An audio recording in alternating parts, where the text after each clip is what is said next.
سورۃ القلم، سورہ قلم کا تعارف۔ مقام نزول، سورہ قلم مکہ مکرمہ میں نازل ہوئی ہے۔ رکوع اور آیات کی تعداد، اس سورت میں 2 رکوع اور 52 آیتیں ہیں۔ قلم نام رکھنے کی وجہ، اس سورت کی پہلی آیت میں اللہ تعالیٰ نے قلم کی قسم ارشاد فرمائی، اس مناسبت سے اس کا نام سورہ قلم رکھا گیا۔ اس سورت کا ایک نام سورہ نون بھی ہے، اور یہ نام اس سورت کی پہلی آیت کی ابتدا میں مذکور حرف نون کی مناسبت سے رکھا گیا ہے۔ سورہ قلم کے مضامین، اس سورت کا مرکزی مضمون یہ ہے کہ اس میں اللہ تعالیٰ نے اپنی بارگاہ میں اپنے حبیب علیہ الصلوۃ والسلام کی عظمت و شان اور ان کے عظیم مقام کو ظاہر فرمایا ہے۔ نیز اس سورت میں یہ مضامین بیان کیے گئے ہیں۔ نمبر 1، کافروں نے تاجدار رسالت صلی اللہ علیہ وسلم کی شان میں گستاخی کرتے ہوئے انہیں مجنون کہا، تو اللہ تعالیٰ نے قلم اور اس کے لکھے ہوئے کی قسم ذکر کر کے اپنے حبیب علیہ الصلوۃ والسلام سے کفار کے اس الزام کی نفی فرمائی۔ اپنے حبیب علیہ الصلوۃ والسلام کو بے انتہا اجر و ثواب ملنے کی بشارت دے کر تسلی دی، اور ان سے فرمایا کہ بے شک تم عظمت و بزرگی والے اخلاق پر ہو۔ اس کے بعد مجموعی طور پر کفار کے 16 اور جس کافر نے گستاخی کی اس کے 10 عیب بیان کر کے اسے ذلیل و رسوا کر دیا۔ نمبر 2، کفار مکہ کے سامنے ایک باغ والوں کی مثال بیان کی گئی کہ جب انہوں نے اللہ تعالیٰ کی نعمتوں کی ناشکری کی اور حقداروں کو ان کا حق نہ دینے کا عزم کیا، تو اللہ تعالیٰ نے اس باغ کو جلا کر خاکستر کر دیا، اور انہیں بتایا گیا کہ جو اللہ تعالیٰ کی حدوں سے تجاوز کرے اور اس کے حکم کی مخالفت کرے تو اس کے لیے بھی اللہ تعالیٰ کی ایسی ہی سزا ہوتی ہے۔ لہٰذا وہ ہوش میں آئیں اور اپنا انجام خود سوچ لیں کہ دنیا کی سزا اتنی دردناک ہے تو آخرت کی سزا کیسی ہوگی۔ نمبر 3، یہ بتایا گیا کہ کافروں کا یہ دعویٰ غلط ہے کہ مسلمان اور کافر ایک جیسے ہیں، اور اس دعوے پر ان کے پاس کوئی دلیل نہیں۔ نمبر 4، حشر کے میدان میں کفار کی ذلت و رسوائی بیان کی گئی، اور حضور اقدس علیہ الصلوۃ والسلام کو کفار کی طرف سے پہنچنے والی ایذاؤں پر صبر کرنے اور ہر حال میں حکم الہی کے انتظار و پیروی کرنے کی تلقین کی گئی، اور اسی سلسلے میں حضرت یونس علیہ الصلوۃ والسلام کا واقعہ بیان کیا گیا۔ نمبر 5، اس سورت کے آخر میں کفار کے حسد و عناد کا ذکر کیا گیا، اور یہ بتایا گیا کہ سید المرسلین علیہ الصلوۃ والسلام تمام جہانوں کے لیے شرف کا باعث ہیں، تو ان کی طرف جنون کی نسبت کس طرح کی جا سکتی ہے۔ سورہ ملک کے ساتھ مناسبت، سورہ قلم کی اپنے سے ماقبل سورت ملک کے ساتھ مناسبت یہ ہے کہ سورہ ملک میں اللہ تعالیٰ نے اپنی قدرت اور اپنے علم کی وسعت کے دلائل بیان فرمائے، مرنے کے بعد مخلوق کے دوبارہ زندہ ہونے کو ثابت فرمایا، مشرکین کو دنیا و آخرت کے دردناک عذاب سے ڈرایا، اور انہیں اللہ تعالیٰ کی وحدانیت، موت کے بعد اٹھائے جانے اور حضور اقدس علیہ الصلوۃ والسلام کی رسالت پر ایمان لانے کی ترغیب دی۔ اور سورہ قلم کی ابتدا میں اللہ تعالیٰ نے کافروں کی طرف سے اس کے حبیب علیہ الصلوۃ والسلام پر لگائے گئے الزامات کا بڑے پرجلال انداز میں جواب دیا۔ بسم اللہ الرحمن الرحیم۔ ترجمہ، اللہ کے نام سے شروع جو نہایت مہربان رحمت والا ہے۔ نون والقلم وما يسطرون۔ ترجمہ، نون، قلم اور اس کی قسم جو لکھتے ہیں۔ نون یہ حروف مقطعات میں سے ایک حرف ہے، اس کی مراد اللہ تعالیٰ ہی بہتر جانتا ہے۔ والقلم وما يسطرون، قلم اور ان کے لکھے کی قسم۔ ایک قول یہ ہے کہ اس آیت میں قلم سے مراد وہ قلم ہے جس سے لوگ لکھتے ہیں، اور ان کے لکھے سے مراد لوگوں کی دینی تحریریں ہیں۔ دوسرا قول یہ ہے کہ قلم سے مراد وہ قلم ہے جس سے فرشتے لکھتے ہیں، اور ان کے لکھے سے بنی آدم کے اعمال کے نگہبان فرشتوں کا لکھا مراد ہے، یا ان فرشتوں کا لکھا مراد ہے جو لوح محفوظ سے عالم میں وقوع پذیر ہونے والے واقعات اپنے صحیفوں میں لکھتے ہیں۔ تیسرا قول یہ ہے کہ اس قلم سے وہ قلم مراد ہے جس سے لوح محفوظ پر لکھا گیا، یہ نوری قلم ہے اور اس کی لمبائی زمین و آسمان کے فاصلے کے برابر ہے، اور ان کے لکھے سے لوح محفوظ پر لکھا ہوا مراد ہے۔ اس قلم نے اللہ تعالیٰ کے حکم سے لوح محفوظ پر قیامت تک ہونے والے تمام امور لکھ دیے ہیں، جیسا کہ حضرت عبادہ بن صامت رضی اللہ تعالیٰ عنہ سے روایت ہے۔ رسول کریم صلی اللہ تعالیٰ علیہ وسلم نے ارشاد فرمایا، اللہ تعالیٰ نے سب سے پہلے قلم کو پیدا فرمایا اور اس سے فرمایا لکھ۔ وہ عرض گزار ہوا، اے میرے رب عز و جل، میں کیا لکھوں؟ ارشاد فرمایا، جو کچھ ہو چکا اور جو ابد تک ہوگا سب کی تقدیر لکھ دے۔ اور سنن ابو داؤد کی روایت میں ہے کہ اللہ تعالیٰ نے قلم سے ارشاد فرمایا، قیامت تک جو چیزیں ہوں گی سب کی تقدیریں لکھ دے۔ ما انت بنعمت ربک بمجنون۔ ترجمہ، تم اپنے رب کے فضل سے ہرگز مجنون نہیں ہو۔ ما انت بنعمت ربک بمجنون، تم اپنے رب کے فضل سے ہرگز مجنون نہیں ہو۔ کفار نے نبی اکرم علیہ الصلوۃ والسلام کی شان میں گستاخی کرتے ہوئے کہا، یا ایھا الذی نزل علیہ الذکر انک لمجنون۔ ترجمہ، اے وہ شخص جس پر قرآن نازل کیا گیا ہے، بے شک تم مجنون ہو۔ اللہ تعالیٰ نے قسم ارشاد فرما کر ان کی بدگوئی کا رد کرتے ہوئے اپنے حبیب علیہ الصلوۃ والسلام سے ارشاد فرمایا، اے پیارے حبیب علیہ الصلوۃ والسلام، قلم اور ان کے لکھے کی قسم، آپ مجنون نہیں ہیں، کیونکہ آپ پر آپ کے رب تعالیٰ کا فضل ہے اور اس کا لطف و کرم آپ کے شامل حال ہے۔ اس نے آپ پر انعام و احسان فرمائے، نبوت اور حکمت عطا کی، مکمل فصاحت، کامل عقل، پاکیزہ خصائل اور پسندیدہ اخلاق عطا کیے۔ مخلوق کے لیے جس قدر کمالات ہونا ممکن ہے وہ سب علی وجہ الکمال عطا فرمائے، اور ہر عیب سے آپ کی بلند صفات ذات کو پاک رکھا، اور ان چیزوں کے ہوتے ہوئے آپ مجنون کیسے ہو سکتے ہیں؟ تاجدار رسالت صلی اللہ تعالی علیہ وسلم کی عظمت و شان۔ یہاں ایک نکتہ قابل ذکر ہے کہ قرآن پاک میں بکثرت مقامات پر انبیاء کرام علیہ السلام سے کفار کی جاہلانہ گفتگو کا ذکر ہے، جس کے مطالعے سے ظاہر ہوتا ہے کہ وہ بدبخت طرح طرح سے انبیاء کرام علیہ السلام کی بارگاہ میں سخت کلامی اور بےہودہ گوئی کرتے، اور وہ مقدس حضرات اپنے عظیم حلم اور فضل کے لائق انہیں جواب دیتے، لیکن حضور سید المرسلین علیہ السلام کی خدمت والا میں کفار نے جو زبان درازی کی ہے، اس کا جواب زمین و آسمان کی سلطنت کے مالک رب تعالیٰ نے خود دیا ہے، اور محبوب اکرم مطلوب اعظم صلی اللہ تعالیٰ علیہ وسلم کی طرف سے خود دفاع فرمایا ہے، اور طرح طرح سے حضور پر نور علیہ السلام کی کفار کے الزامات سے پاکی اور برات ارشاد فرمائی ہے، اور بکثرت مقامات پر دشمنوں کے الزامات دور کرنے پر قسم یاد فرمائی، یہاں تک کہ غنی اور غنی کرنے والے رب تعالیٰ نے ہر جواب سے حضور اکرم علیہ السلام کو بے نیاز کر دیا، اور اللہ تعالیٰ کا جواب دینا حضور انور علیہ السلام کے خود جواب دینے سے بدر جہاں حضور پر نور علیہ السلام کے لیے بہتر ہوا، اور یہ وہ مرتبہ عظمی ہے جس کی کوئی انتہا نہیں۔ سید المرسلین صلی اللہ تعالی علیہ وسلم کی مبارک عقل نیز کفار کے اعتراض سے ان کی جہالت اور بے وقوفی بھی واضح ہے، کیونکہ مجنون وہ ہوتا ہے جس کی عقل سلامت نہ رہے، جبکہ اللہ تعالیٰ کے حبیب علیہ السلام کی عقل مبارک تو ایسی تھی کہ کسی بشر میں اس کی مثال ملنا ممکن ہی نہیں، اور اللہ تعالیٰ نے جیسی عقل آپ صلی اللہ تعالی علیہ وسلم کو عطا فرمائی ہے ویسی کسی اور کو عطا ہی نہیں کی، تو پھر آپ علیہ السلام کی طرف جنون کی نسبت کرنا جہالت کے سوا اور کیا ہے؟ عقل کی تعریف اور نبی کریم علیہ السلام کی عقل مبارک کے بارے میں بیان کرتے ہوئے حضرت علامہ شیخ عبدالحق محدث دہلوی رحمۃ اللہ تعالی فرماتے ہیں، عقل کی حقیقت کے بارے میں لوگوں کا اختلاف ہے۔ لغت کی کتاب قاموس میں کہا گیا ہے کہ عقل چیزوں کے حسن و قباحت اور ان کے کمال و نقصان کی صفات کے علم کا نام ہے، اور یہ علم عقل کے نتائج اور ثمرات سے حاصل ہوتا ہے، اور عقل ایسی قوت ہے جو اس علم کا مبدا اور سرچشمہ ہے، اور بیان کیا کہ کہا جاتا ہے کہ انسان کی حرکات و سکنات میں محمود حیت کا نام عقل ہے، حالانکہ یہ بھی عقل کے خواص اور آثار کی قسم سے ہے۔ عقل کی تعریف کے بارے میں قول حق جسے علماء نے بیان کیا یہ ہے کہ عقل ایک روحانی نور ہے اس سے ضروری اور نظری علوم معلوم ہوتے ہیں، اور عقل کے وجود کا آغاز بچے کی پیدائش کے ساتھ ہے، پھر وہ رفتہ رفتہ نشو و نما پاتا ہے، یہاں تک کہ بالغ ہونے کے وقت کامل ہو جاتا ہے، اور حضور اکرم علیہ السلام عقل اور علم میں کمال کے اس مرتبے پر تھے کہ آپ کے علاوہ کوئی بشر اس درجے تک نہیں پہنچا۔ اللہ تعالیٰ نے جو کچھ آپ علیہ السلام پر فیضان فرمایا ان میں سے بعض پر عقول و افکار حیران ہیں، اور جو بھی آپ کے احوال کی کیفیتوں اور آپ کی صفات حمیدہ اور محاسن افعال کی تلاش و جستجو کرتا ہے، اور جوامع الکلم، حسن شمائل، نادر و لطیف خصائل، لوگوں کی سیاسی تدبیر، شرعی احکام کا اظہار و بیان، آداب جلیلہ کی تفاصیل، اخلاق حسنہ کی ترغیب و تحریض، آسمانی کتابوں اور ربانی صحیفوں پر آپ کا عمل، گزشتہ امتوں کے تاریخی حالات، سابقہ دنوں کے احوال، کہاوتوں اور ان کے وقائع اور احوال کا بیان، اہل عرب جو کہ چوپایوں اور درندوں کی مانند تھے، جن کی طبیعتیں جہل و جفا اور نادانی و شقاوت کی بنا پر متنفر اور دور رہنے والی تھیں، ان کی اصلاح و تدبیر، ان کے ظلم و جفا اور ایذاء و تکلیفوں پر آپ کا صبر و تحمل، پھر ان کو علم و عمل، حسن اخلاق اور اعمال میں انتہائی درجے تک پہنچانا، انہیں دنیا و آخرت کی سعادتوں سے بہراور کرنا،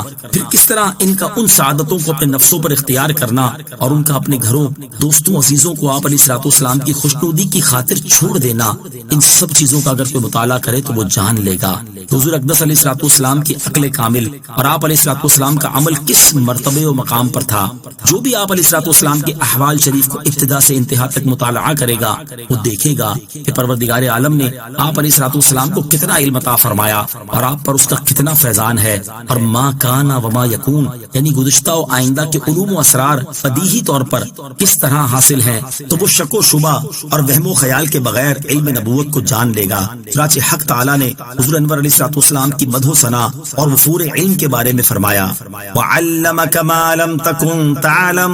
وَكَانَ فَضْلُ اللَّهِ عَلَيْكَ عَظِيمًا۔ ترجمہ، اور آپ کو وہ سب کچھ سکھا دیا جو آپ نہ جانتے تھے، اور آپ پر اللہ کا فضل بہت بڑا ہے۔ حضرت وہاب بن منبہ رحمۃ اللہ تعالی جو کہ تابعی سند کے حوالے سے قابل اعتماد، ہمیشہ سچ بولنے والے عالم، صاحب کتب و اخبار تھے، فرماتے ہیں کہ میں نے متقدمین کی 71 کتابیں پڑھی ہیں، میں نے ان تمام کتابوں میں پایا کہ حق سبحانہ و تعالی نے دنیا کے آغاز سے لے کر دنیا کے انجام تک تمام لوگوں کو جس قدر عقلیں عطا فرمائی ہیں، ان سب کی عقلیں نبی کریم علیہ الصلوۃ والسلام کی عقل مبارک کے مقابلے میں یوں ہیں جیسے دنیا بھر کے ریگستانوں کے مقابلے میں ایک ذرہ ہے۔ آپ کی رائے ان سب سے افضل و اعلیٰ ہے۔ عوارف المعارف میں بعض علماء نے نقل کیا ہے پوری عقل کے 100 حصے ہیں، ان میں سے 99 حصے حضور اکرم علیہ الصلوۃ والسلام میں ہیں اور ایک حصہ تمام مسلمانوں میں ہے۔ بندہ مسکین کہتا ہے، یعنی شیخ عبدالحق محدث دہلوی فرماتے ہیں کہ اگر وہ یوں کہیں کہ عقل کے 1000 حصے ہیں، ان میں سے 999 حصے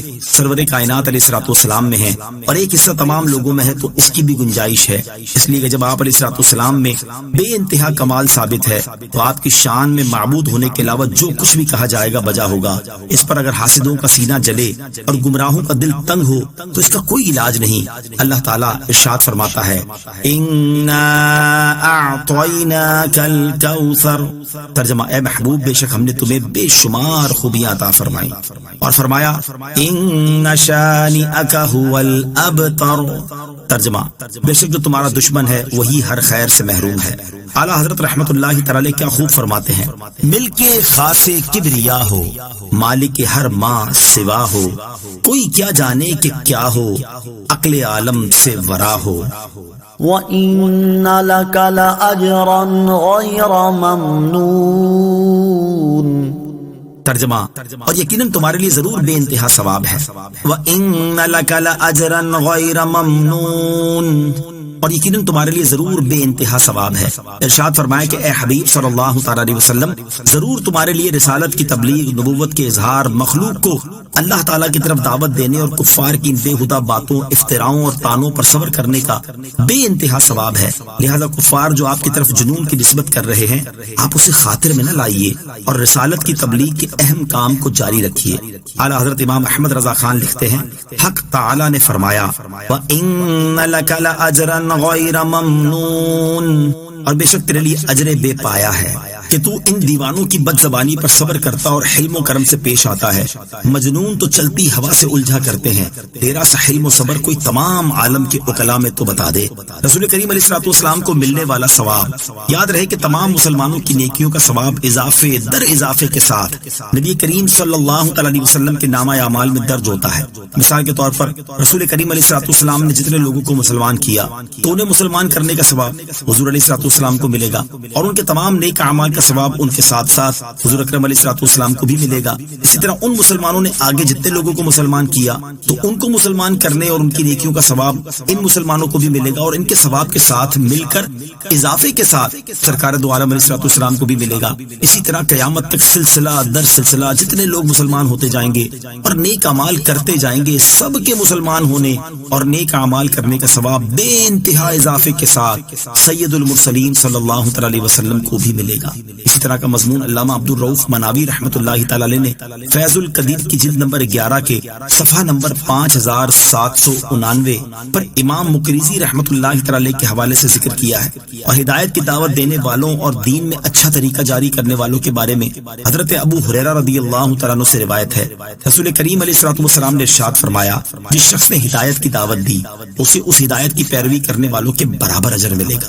اور ان کے اجروں میں کوئی کمی نہیں ہوگی، اور جس شخص نے کسی گمراہی کی دعوت دی اسے اس گمراہی کی پیروی کرنے والوں کے برابر گناہ ہوگا اور ان کے گناہوں میں کوئی کمی نہیں ہوگی۔ اور حضرت جریر بن عبداللہ رضی اللہ تعالیٰ عنہ سے روایت ہے، سید المرسلین صلی اللہ تعالیٰ علیہ وسلم نے ارشاد فرمایا، جس شخص نے مسلمانوں میں کسی نیک طریقے کی ابتدا کی اور اس کے بعد اس طریقے پر عمل کیا گیا تو اس طریقے پر عمل کرنے والوں کا اجر بھی اس کے نامہ اعمال میں لکھا جائے گا اور عمل کرنے والوں کے اجر میں کمی نہیں ہوگی۔ اور جس شخص نے مسلمانوں میں کسی برے طریقے کی ابتدا کی اور اس کے بعد اس طریقے پر عمل کیا گیا تو اس طریقے پر عمل کرنے والوں کا گناہ بھی اس شخص کے نامہ اعمال میں لکھا جائے گا اور عمل کرنے والوں کے گناہ میں کوئی کمی نہیں ہوگی۔ سید العالمین صلی اللہ تعالی علیہ وسلم کا صبر، حلم اور عفو و درگزر۔ یہاں تاجدار رسالت صلی اللہ تعالی علیہ وسلم کے صبر، حلم اور عفو و درگزر کی کچھ جھلک سماعت کیجیے۔ چنانچہ حدیث اور سیرت کی کتابوں میں مذکور ہے کہ نبی اکرم علیہ الصلوۃ والسلام نے کسی سے اپنی ذات کا بدلہ نہیں لیا، بلکہ آپ علیہ الصلوۃ والسلام زیادتی کرنے والوں کے عمل پر حلم اور صبر کا مظاہرہ کرتے اور ان سے درگزر فرماتے، حتیٰ کہ جان کے دشمنوں کو بھی معاف کر دیا کرتے تھے۔ چنانچہ یہاں اختصار کے ساتھ اس کی 4 مثالیں سماعت کیجیے۔ نمبر 1، لبید بن عاصم یہودی نے جب آپ علیہ الصلوۃ والسلام پر جادو کیا تو اس کے بارے میں معلوم ہو جانے کے باوجود بھی اسے کوئی سزا نہ دی۔ نمبر 2، یہودی عورت زینب نے گوشت میں زہر ملا کر آپ علیہ الصلوۃ والسلام کو کھلا دیا تو اپنی ذات کی وجہ سے اس سے کوئی بدلہ نہ لیا، البتہ جب اس زہر کے اثر سے ایک صحابی رضی اللہ تعالیٰ عنہ انتقال فرما گئے تو اس عورت پر شرعی سزا نافذ فرمائی۔ نمبر 3، غورث بن حارث نے آپ صلی اللہ تعالیٰ علیہ وسلم کو شہید کرنے کی کوشش کی تو آپ علیہ الصلوۃ والسلام نے اس پر غالب آ جانے کے باوجود اسے معاف کر دیا۔ نمبر 4، کفار مکہ نے وہ کون سا ایسا ظالمانہ برتاؤ تھا جو آپ کے ساتھ نہ کیا ہو، لیکن فتح مکہ کے دن جب یہ سب جباران قریش مہاجرین و انصار کے لشکروں کے محاصرے میں مجبور ہو کر حرم کعبہ میں خوف اور دہشت سے کانپ رہے تھے اور انتقام کے ڈر سے ان کے جسم کا رواں رواں لرز رہا تھا، تو رسول رحمت علیہ الصلوۃ والسلام نے ان مجرموں کو یہ فرما کر چھوڑ دیا کہ جاؤ، آج تم سے کوئی مواخذہ نہیں، تم سب آزاد ہو۔ مختصر یہ کہ حضور پر نور علیہ الصلوۃ والسلام کی پوری سیرت طیبہ میں صبر، حلم اور عفو و درگزر کی اتنی مثالیں موجود ہیں کہ جنہیں شمار کیا جائے تو ایک انتہائی ضخیم کتاب مرتب ہو سکتی ہے۔ وَإِنَّكَ لَعَلَى خُلُقٍ عَظِيمٍ۔ ترجمہ، اور بے شک تم یقیناً عظیم اخلاق پر ہو۔ وَإِنَّكَ لَعَلَى خُلُقٍ عَظِيمٍ، اور بے شک تم یقیناً عظیم اخلاق پر ہو۔ علامہ علی بن محمد خازن رحمۃ اللہ تعالی فرماتے کہ یہ آیت گویا کہ ما انت بنعمت ربک بمجنون کی تفسیر ہے، کیونکہ تاجدار رسالت صلی اللہ تعالی علیہ وسلم کی قابل تعریف اخلاق اور پسندیدہ افعال آپ کی ذات مبارکہ سے ظاہر تھے، اور جس کی ایسی شان ہو اس کی طرف جنون کی نسبت کرنا درست نہیں۔ اعلیٰ حضرت امام احمد رضا خان رحمۃ اللہ تعالی لکھتے ہیں، حق جل و علا نے فرمایا وَإِنَّكَ لَعَلَى خُلُقٍ عَظِيمٍ، اور بے شک تو بڑے عظمت والے ادب تہذیب پر ہے کہ ایک حلم و صبر کیا، تیری جو خصلت ہے اس درجہ عظیم و با شوکت ہے کہ اخلاق عاقلان جہاں مجتمع ہو کر اس کے ایک شمع یعنی قلیل مقدار کو نہیں پہنچتے، پھر اس سے بڑھ کر اندھا کون جو تجھے ایسے لفظ سے یاد کرے۔ حضور اقدس صلی اللہ تعالی علیہ وآلہ وسلم کے مبارک اخلاق اللہ تعالیٰ نے اپنے حبیب علیہ الصلوۃ والسلام کے اخلاق کریمہ کے بارے میں بیان کرتے ہوئے ایک اور مقام پر ارشاد فرمایا، فَبِمَا رَحْمَةٍ مِّنَ اللَّهِ لِنتَ لَهُمْ وَلَوْ كُنتَ فَظًّا غَلِيظَ الْقَلْبِ لَانفَضُّوا مِنْ حَوْلِكَ۔ ترجمہ، تو اے حبیب اللہ کی کتنی بڑی مہربانی ہے کہ آپ ان کے لیے نرم دل ہیں، اور اگر آپ ترش مزاج سخت دل ہوتے تو یہ لوگ ضرور آپ کے پاس سے بھاگ جاتے۔ اور حضرت جابر رضی اللہ تعالیٰ عنہ سے روایت ہے، نبی کریم صلی اللہ تعالیٰ علیہ وسلم نے ارشاد فرمایا، اللہ تعالیٰ نے اخلاق کے درجات مکمل کرنے اور اچھے اعمال کے کمالات پورے کرنے کے لیے مجھ کو بھیجا۔ حضرت سعد بن حشام رضی اللہ تعالیٰ عنہ فرماتے ہیں، میں نے حضرت عائشہ صدیقہ رضی اللہ تعالیٰ عنہا سے دریافت کیا، اے ام المومنین رضی اللہ تعالی عنہا، مجھے رسول اللہ صلی اللہ تعالی علیہ وآلہ وسلم کے اخلاق کے بارے میں بتائیے۔ حضرت عائشہ صدیقہ رضی اللہ تعالی عنہا نے فرمایا، کیا تم قرآن نہیں پڑھتے؟ میں نے عرض کی کیوں نہیں؟ تو آپ نے ارشاد فرمایا، رسول اللہ صلی اللہ تعالی علیہ وسلم کا خلق قرآن ہی تو ہے۔ اور علامہ عبد المصطفیٰ اعظمی رحمۃ اللہ تعالی لکھتے ہیں، حضور نبی کریم علیہ الصلوۃ والسلام محاسن اخلاق کے تمام گوشوں کے جامع تھے، یعنی حلم و عفو، رحم و کرم، عدل و انصاف، جود و سخا، ایثار و قربانی، مہمان نوازی، عدم تشدد، شجاعت، ایفاء عہد، حسن معاملہ، صبر و قناعت، نرم گفتاری، خوش روئی، ملنساری، مساوات، غم خاری، سادگی و بے تکلفی، تواضع انکساری اور حیاداری کی اتنی بلند منزلوں پر آپ صلی اللہ تعالی علیہ وسلم فائز و سرفراز ہیں کہ حضرت عائشہ رضی اللہ تعالی عنہا نے ایک جملے میں اس کی صحیح تصویر کھینچتے ہوئے ارشاد فرمایا کہ کانا خلقہ القرآن القرآن، یعنی تعلیمات قرآن پر پورا پورا عمل، یہی آپ علیہ الصلوۃ والسلام کے اخلاق تھے۔ اور علامہ اسماعیل حقی رحمۃ اللہ تعالی فرماتے ہیں رسول کریم صلی اللہ تعالی علیہ وآلہ وسلم کا اخلاق تمام اخلاقی اچھائیوں کا جامع ہے، اور اللہ تعالیٰ نے آپ علیہ الصلوۃ والسلام کو حضرت نوح علیہ الصلوۃ والسلام کا شکر، حضرت ابراہیم علیہ الصلوۃ والسلام کی خلت، حضرت موسیٰ علیہ الصلوۃ والسلام کا اخلاص، حضرت اسماعیل علیہ الصلوۃ والسلام کے وعدے کی سچائی، حضرت یعقوب اور حضرت ایوب علیہ الصلوۃ والسلام کا صبر، حضرت داؤد علیہ الصلوۃ والسلام کا عذر، حضرت سلیمان اور حضرت عیسیٰ علیہ الصلوۃ والسلام کی عاجزی، اور ان کے علاوہ تمام انبیاء علیہ الصلوۃ والسلام کے اخلاق عطا فرمائے۔ اور یہ وہ مقام ہے جو تمام انبیاء کرام علیہ الصلوۃ والسلام میں سے صرف سید المرسلین صلی اللہ تعالی علیہ وآلہ وسلم کو عطا ہوا ہے۔ اعلیٰ حضرت امام احمد رضا خان علیہ رحمت الرحمان کیا خوب فرماتے ہیں، تیرے خلق کو حق نے عظیم کہا، تیری خلق کو حق نے جمیل کیا، کوئی تجھ سا ہوا ہے نہ ہوگا شہا، تیرے خالق حسن و ادا کی قسم۔ علم اور عمل دونوں اعتبار سے کامل اور جامع شخصیت۔ یہاں ایک نکتہ قابل ذکر ہے، اللہ تعالیٰ نے اپنے حبیب علیہ الصلوۃ والسلام کے علم مبارک کے بارے میں ارشاد فرمایا، وَأَنزَلَ اللَّهُ عَلَيْكَ الْكِتَابَ وَالْحِكْمَةَ وَعَلَّمَكَ مَا لَمْ تَكُنْ تَعْلَمْ وَكَانَ فَضْلُ اللَّهِ عَلَيْكَ عَظِيمًا۔ ترجمہ، اور اللہ نے آپ پر کتاب اور حکمت نازل فرمائی اور آپ کو وہ سب کچھ سکھا دیا جو آپ نہ جانتے تھے، اور آپ پر اللہ کا فضل بہت بڑا ہے۔ اور اپنے حبیب صلی اللہ تعالی علیہ وسلم کے عمل مبارک کے بارے میں ارشاد فرمایا، وَإِنَّكَ لَعَلَىٰ خُلُقٍ عَظِيمٍ۔ ترجمہ، اور بے شک تم یقیناً عظیم اخلاق پر ہو۔ اس سے معلوم ہوا کہ سید المرسلین صلی اللہ تعالی علیہ وآلہ وسلم علم اور عمل دونوں اعتبار سے کامل اور جامع ہیں۔ سرکار دو عالم صلی اللہ تعالی علیہ وآلہ وسلم کے اخلاق کریمہ سے متعلق ایک عظیم واقعہ۔ ویسے تو احادیث اور سیرت کی کتابوں میں سید المرسلین صلی اللہ تعالی علیہ وآلہ وسلم کے اخلاق کریمہ کے بے شمار واقعات مذکور ہیں، جنہیں اختصار کے ساتھ بھی یہاں بیان کرنا ممکن نہیں۔ البتہ ہم ایک ایسا واقعہ ذکر کرتے ہیں جس سے معلوم ہوتا ہے کہ بڑے تو بڑے صحیح، چھوٹے بچے تک بھی تاجدار رسالت صلی اللہ تعالی علیہ وسلم کے اخلاق کریمہ سے بہت متاثر تھے، اور کسی صورت بھی آپ کے دامن اقدس سے جدائی انہیں برداشت نہ تھی۔ چنانچہ حضرت زید بن حارثہ رضی اللہ تعالیٰ عنہ زمانہ جاہلیت میں اپنی والدہ کے ساتھ ننیال جا رہے تھے کہ بنو کین نے وہ قافلہ لوٹ لیا اور حضرت زید رضی اللہ تعالیٰ عنہ کو مکے میں لا کر بیچ دیا۔ حکیم بن حزام نے اپنی پھوپھی حضرت خدیجہ رضی اللہ تعالیٰ عنہا کے لیے ان کو خرید لیا۔ جب حضور اقدس علیہ الصلوۃ والسلام کا نکاح حضرت خدیجہ رضی اللہ تعالیٰ عنہا سے ہوا تو انہوں نے زید رضی اللہ تعالیٰ عنہ کو حضور اقدس علیہ الصلوۃ والسلام کی خدمت میں بطور ہدیہ پیش کیا۔ حضرت زید رضی اللہ تعالیٰ عنہ کے والد کو ان کی جدائی کا بہت صدمہ تھا، اور وہ حضرت زید رضی اللہ تعالیٰ عنہ کی جدائی میں اشعار پڑھتے اور روتے ہوئے ڈھونڈتے پھرا کرتے تھے۔ اتفاق سے ان کی قوم کے چند لوگوں کا حج کی غرض سے مکہ جانا ہوا تو وہاں انہوں نے حضرت زید رضی اللہ تعالیٰ عنہ کو پہچان لیا، اور جب وہ حج سے واپس گئے تو انہوں نے حضرت زید رضی اللہ تعالیٰ عنہ کی خیر و خبر ان کے باپ کو سنائی۔ حضرت زید رضی اللہ تعالیٰ عنہ کے باپ اور چچا فدیے کی رقم لے کر ان کو غلامی سے چھڑانے کی خاطر مکہ مکرمہ میں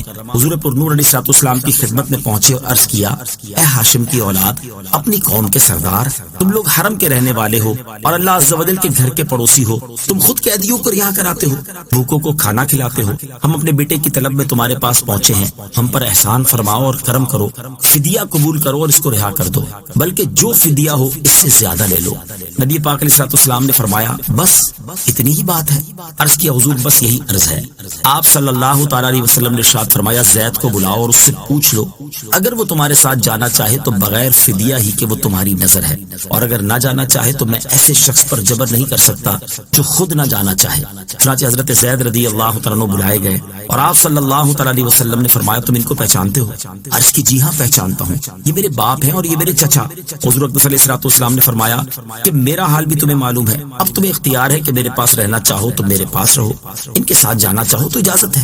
حضرت زید رضی اللہ تعالیٰ عنہ نے عرض کی، حضور میں آپ صلی اللہ تعالیٰ علیہ وسلم کے مقابلے میں بھلا کس کو پسند کر سکتا ہوں؟ آپ علیہ الصلوۃ والسلام میرے لیے باپ کی جگہ بھی ہیں اور چچا کی جگہ بھی ہیں۔ ان دونوں باپ چچا نے کہا کہ زید، غلامی کو آزادی پر ترجیح دیتے ہو؟ باپ چچا اور سب صرف گھر والوں کے مقابلے میں غلام رہنے کو پسند کرتے ہو؟ حضرت زید رضی اللہ تعالیٰ عنہ نے فرمایا کہ ہاں، میں نے ان میں ایسی بات دیکھی ہے جس کے مقابلے میں کسی چیز کو بھی پسند نہیں کر سکتا۔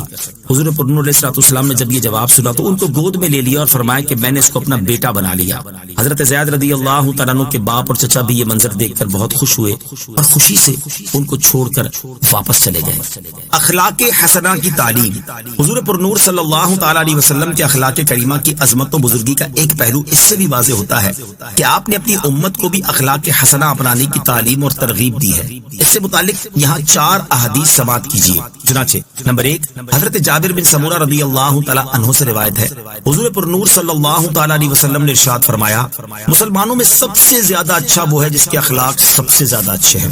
نمبر 2، حضرت ابو ہریرہ رضی اللہ تعالیٰ عنہ سے روایت ہے، حضور اقدس صلی اللہ تعالیٰ علیہ وسلم نے ارشاد فرمایا، بندہ حسن اخلاق کی وجہ سے دن میں روزہ رکھنے اور رات میں قیام کرنے والوں کا درجہ پا لیتا ہے۔ نمبر 3، حضرت ابو درداء رضی اللہ تعالیٰ عنہ سے روایت ہے، رسول کریم صلی اللہ تعالیٰ علیہ وآلہ وسلم نے ارشاد فرمایا، میزان عمل میں حسن اخلاق سے زیادہ وزنی کوئی چیز نہیں۔ نمبر 4، حضرت عبداللہ بن عمر رضی اللہ تعالیٰ عنہ سے روایت ہے، رسول اکرم صلی اللہ تعالیٰ علیہ وسلم نے 3 مرتبہ یہ ارشاد فرمایا، کیا میں تمہیں اس شخص کے بارے میں نہ بتاؤں جو قیامت کے دن تم میں سب سے زیادہ مجھے محبوب اور سب سے زیادہ میری مجلس کے قریب ہوگا؟ ہم نے عرض کی، یا رسول اللہ صلی اللہ تعالیٰ علیہ وآلہ وسلم کیوں نہیں؟ ارشاد فرمایا، یہ وہ شخص ہوگا جس کے اخلاق تم میں سب سے زیادہ اچھے ہوں گے۔ فَسَتُبْصِرُ وَيُبْصِرُونَ بِأَيِّكُمُ الْمَفْتُونُ۔ ترجمہ، تو جلد ہی تم بھی دیکھ لوگے اور وہ بھی دیکھ لیں گے کہ تم میں کون مجنون تھا۔ فَسَتُبْصِرُ، تو جلد ہی تم بھی دیکھ لوگے۔ اور اس سے پہلی آیات میں اللہ تعالیٰ نے اپنے حبیب علیہ السلام پر لگائے گئے کفار کے الزام کا جواب دیا اور اپنے حبیب علیہ السلام کی عظمت و شان کو بیان کیا، اور اس آیت اور اس کے بعد والی آیت میں ارشاد فرمایا کہ اے پیارے حبیب صلی اللہ تعالیٰ علیہ وآلہ وسلم، جب دنیا میں ان پر آپ کے معاملے کی حقیقت ظاہر ہوگی اور آپ کفار کو قتل کر کے اور ان کے مال بطور غنیمت حاصل کر کے ان پر غالب ہوں گے، اور جب قیامت کے دن حق باطل سے ممتاز ہو جائے گا تو آپ بھی جان جائیں گے اور کفار مکہ بھی جان لیں گے کہ جنون آپ پر تھا یا وہ خود مجنون اور پاگل تھے۔ ان ربک هو اعلم بمن ضل عن سبیلہ وهو اعلم بالمہتدین۔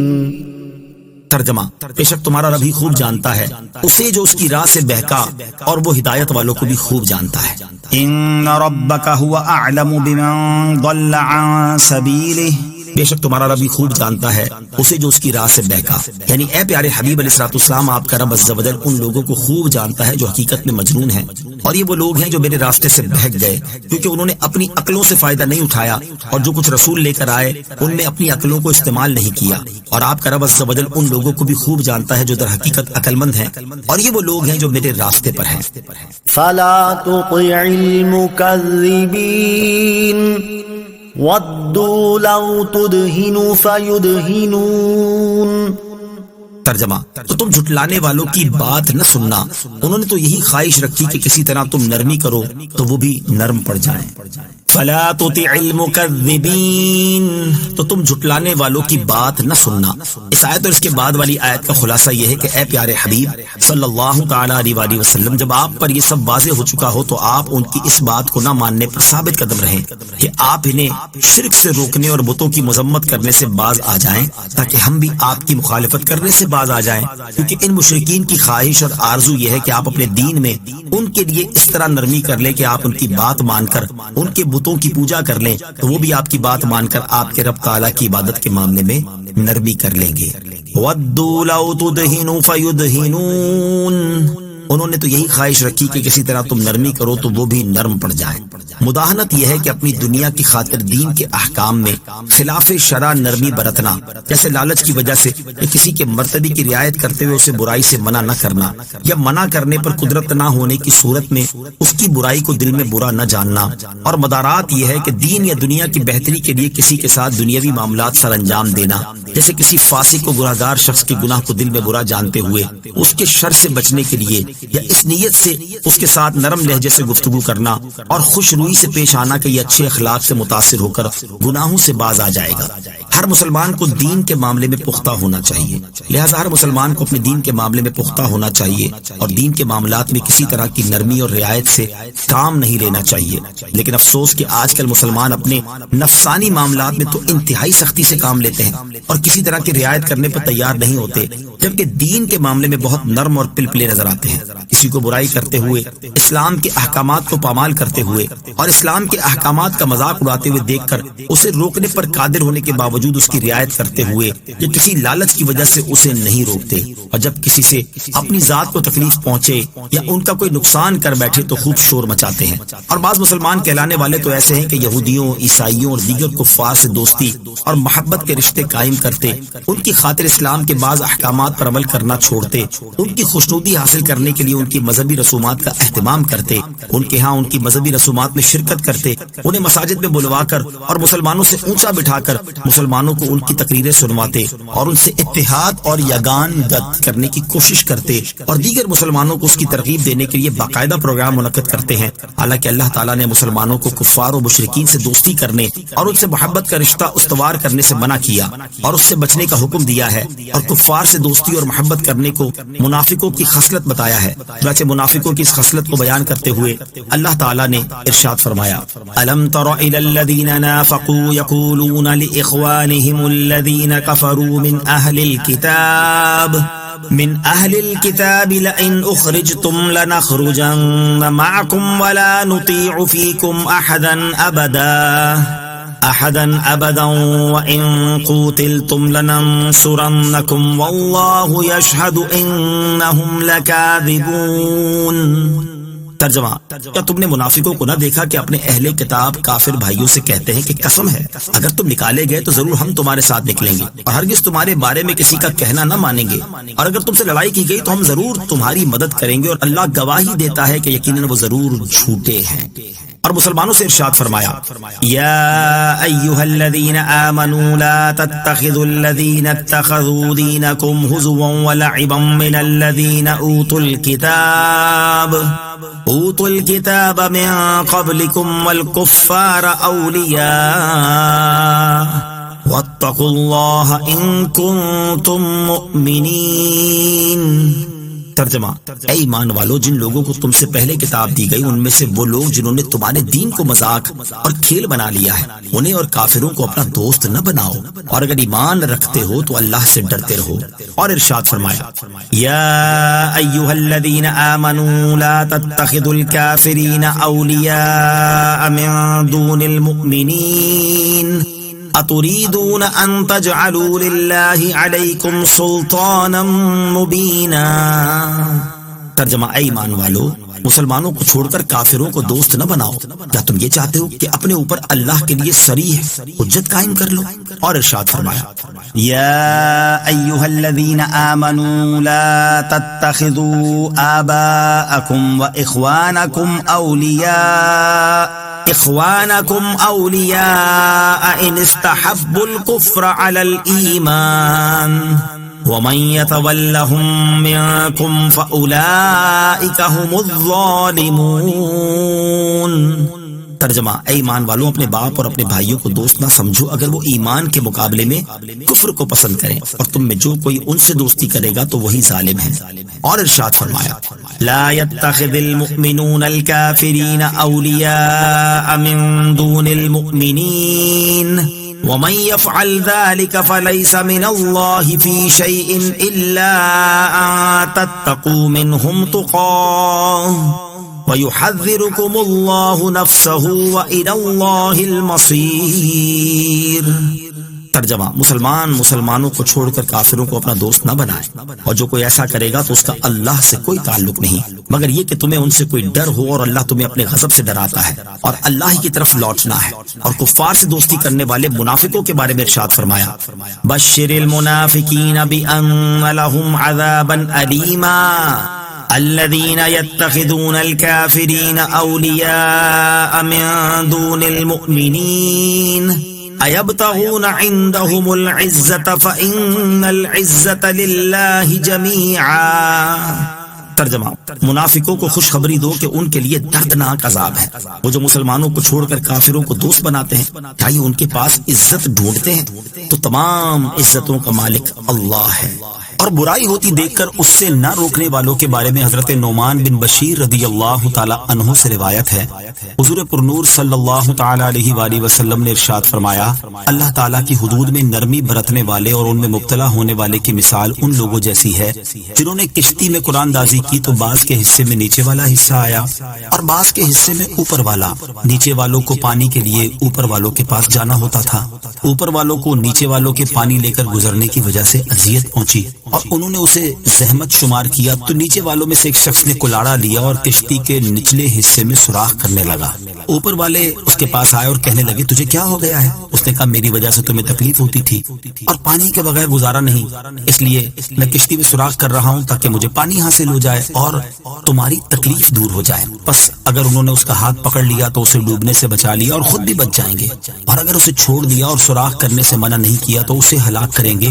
اور اپنی جانوں کو ہلاک کر بیٹھیں گے۔ اور حضرت ام سلمہ رضی اللہ تعالی عنہا سے روایت ہے، رسول اللہ صلی اللہ تعالی علیہ وآلہ وسلم نے ارشاد فرمایا، ان قریب تم پر ایسے بادشاہ مسلط ہوں گے جن سے تم نیکی بھی دیکھو گے اور برائی بھی، تو جس نے ان کی برائی کو برا کہا وہ بری ہوا، اور جس نے ان کی برائی کو برا کہنے کی قدرت نہ رکھنے کی وجہ سے اس برائی کو دل سے برا سمجھا وہ بھی ان کی برائی میں شریک ہونے کے وبال سے سلامت رہا۔ البتہ جو دل سے ان کی برائی پر راضی ہوا اور اس نے ان کی پیروی کی تو وہ ہلاک ہوا۔ اللہ تعالیٰ مسلمانوں کو عقل سلیم عطا فرمائے اور اپنے دین پر پختگی اور اس کے احکامات پر مضبوطی سے عمل کی توفیق عطا فرمائے، آمین۔ نوٹ: کفار و مشرکین سے تعلقات رکھنے کے بارے میں تفصیلی معلومات حاصل کرنے کے لیے فتاوی رضویہ کی جلد نمبر 14 میں موجود اعلیٰ حضرت امام اہل سنت امام احمد رضا خان رحمۃ اللہ تعالی کے رسالے المحجۃ المؤتمنہ فی آیات الممتحنہ غیر مسلموں سے تعلقات رکھنے کی شرعی حدود کا تفصیلی بیان کا مطالعہ فرمائیں۔ وَلَا تُطِعْ كُلَّ حَلَّافٍ مَّهِينٍ۔ ترجمہ: اور ہر ایسے آدمی کی بات نہ سننا جو بڑا قسمیں کھانے والا ذلیل۔ ولا تطع كل حلاف،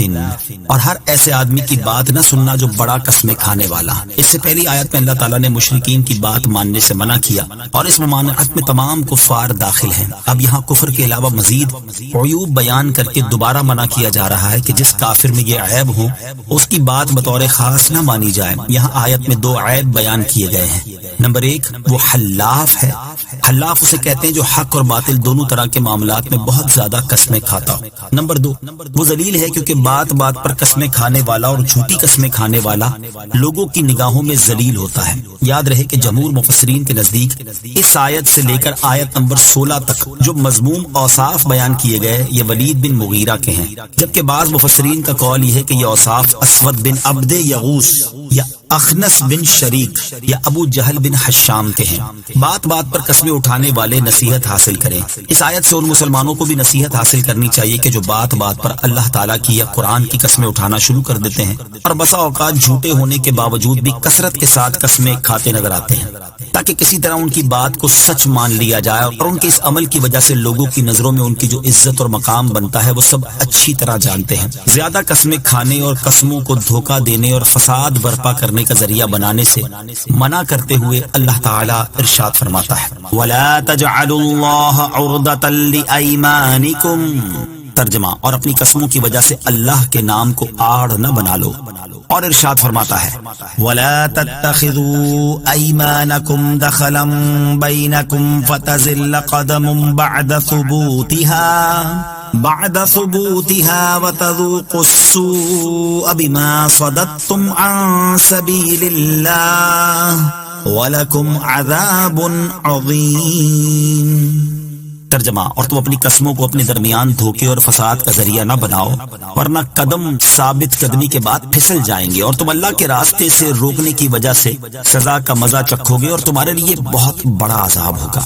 اور قسموں کے بدلے دنیا کا ذلیل مال لینے والوں کے بارے میں ارشاد فرماتا ہے، ان الذين يشترون بعهد الله وايمانهم ثمنا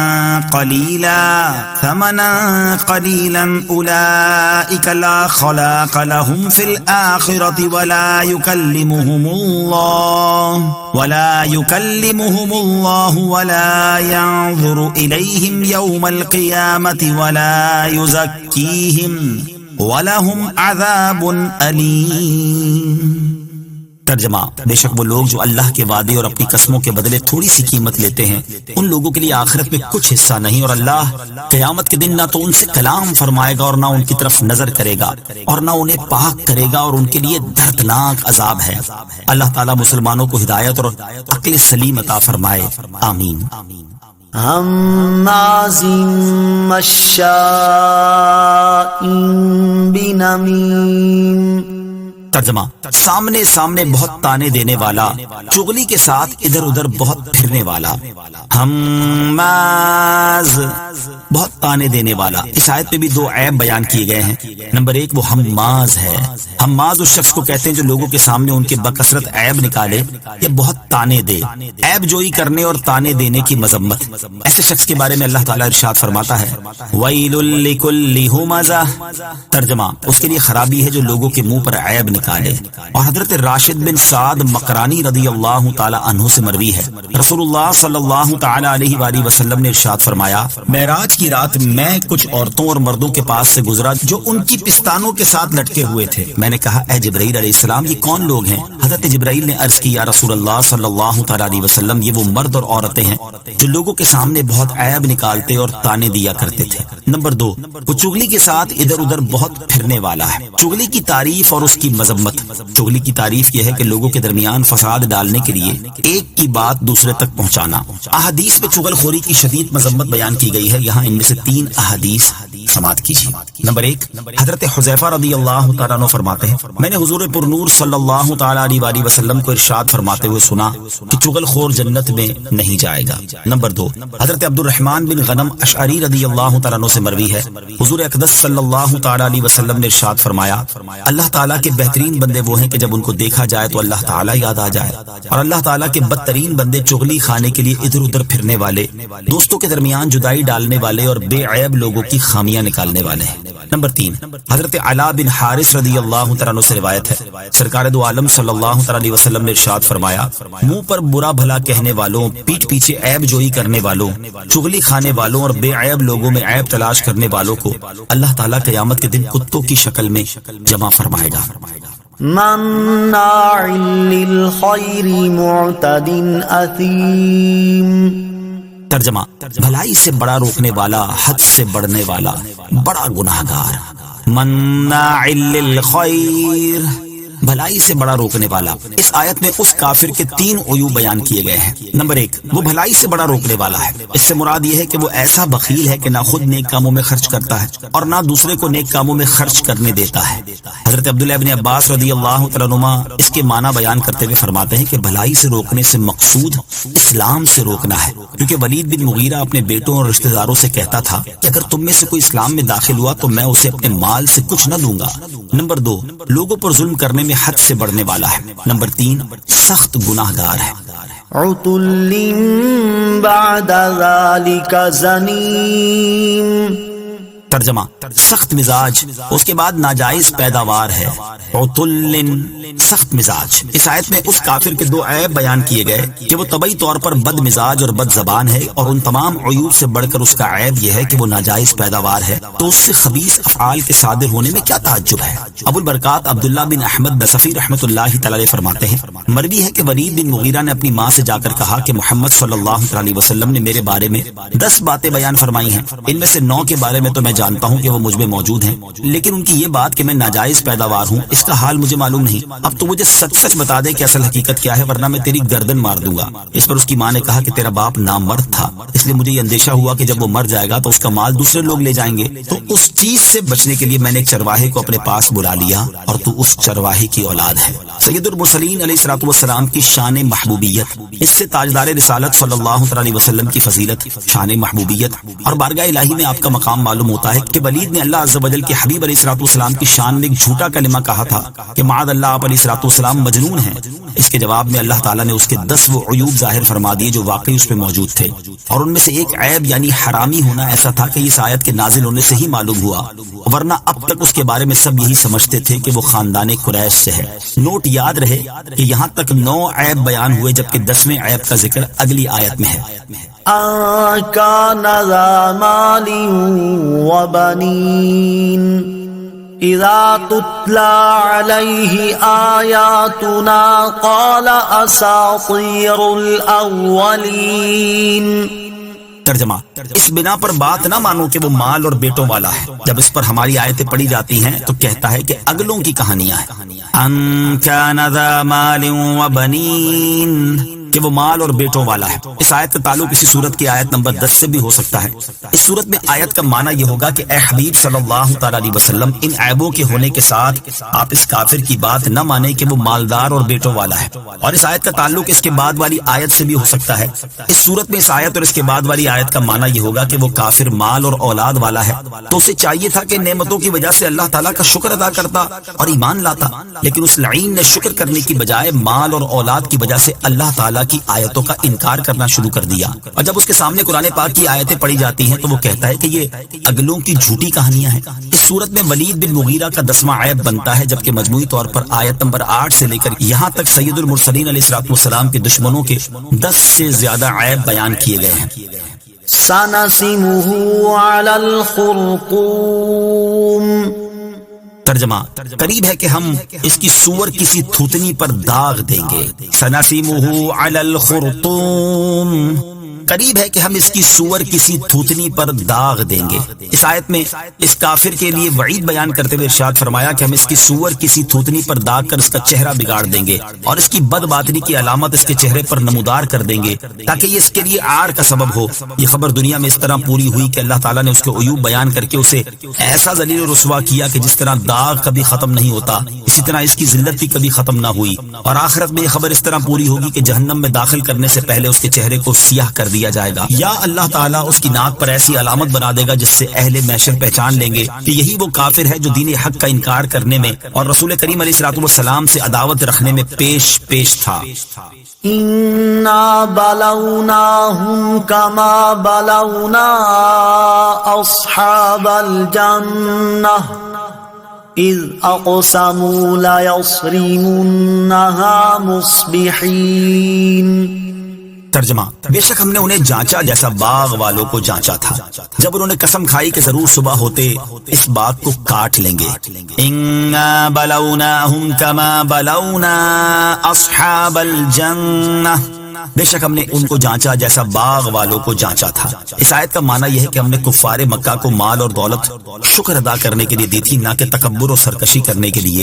تو جب انہوں نے تکبر کیا اور میرے حبیب صلی اللہ تعالی علیہ وسلم سے دشمنی مول لی تو ہم نے اپنے حبیب صلی اللہ تعالی علیہ وسلم کی اس دعا سے کہ یا رب عز و جل انہیں ایسی قحط سالی میں مبتلا کر جیسی حضرت یوسف علیہ الصلوۃ والسلام کے زمانے میں ہوئی تھی، نیز کفار مکہ کو بھوک اور قحط کے ذریعے آزمائش میں مبتلا کر دیا گیا جیسا کہ باغ والوں کو کیا تھا. چنانچہ کفار مکہ قحط کی مصیبت میں اس قدر مبتلا کیے گئے کہ وہ بھوک کی شدت میں مردار اور ہڈیاں تک کھا گئے. باغ والوں کا واقعہ، اس آیت میں جس باغ کی مثال دے کر اس کا واقعہ بیان کیا گیا اس کا نام دردان تھا. یہ باغ یمن کے شہر صنعاء سے 2 فرسنگ یعنی 6 میل کے فاصلے پر سر راہ واقع تھا. اس باغ کا مالک ایک نیک مرد تھا اور وہ باغ کے پھل کثرت سے فقراء کو دیتا تھا. اس کی عادت یہ تھی کہ جب باغ میں جاتا تو فقراء کو بلا لیتا اور تمام گرے پڑے پھل فقراء لے لیتے. پھر باغ میں بستر بچھا دیے جاتے اور جب پھل توڑے جاتے تو جتنے پھل بستروں پر گرتے وہ بھی فقراء کو دے دیے جاتے اور جو خالص اپنا حصہ ہوتا اس سے بھی وہ 10واں حصہ فقراء کو دے دیتا. اسی طرح کھیتی کاٹتے وقت بھی اس نے فقراء کے حقوق بہت زیادہ مقرر کیے ہوئے تھے. اس کے انتقال کے بعد اس کے 3 بیٹے وارث ہوئے. انہوں نے باہم مشورہ کیا کہ مال قلیل ہے اور کنبہ بہت زیادہ ہے، اس لیے اگر والد کی طرح ہم بھی خیرات جاری رکھیں تو تنگ دست ہو جائیں گے. اس پر انہوں نے آپس میں مل کر قسمیں کھائیں کہ صبح سویرے لوگوں کے اٹھنے سے پہلے ہی باغ میں چل کر پھل توڑ لیں گے تاکہ مسکینوں کو خبر نہ ہو. ولا يستثنون فطاف عليها طائف من ربك وهم نائمون فأصبحت كالصريم فتنادوا مصبحين أن اغدوا على حرثكم إن كنتم صارمين فانطلقوا وهم يتخافتون ألا يدخلنها اليوم عليكم مسكين وغدوا على حرد قادرين فلما رأوها قالوا إنا لضالون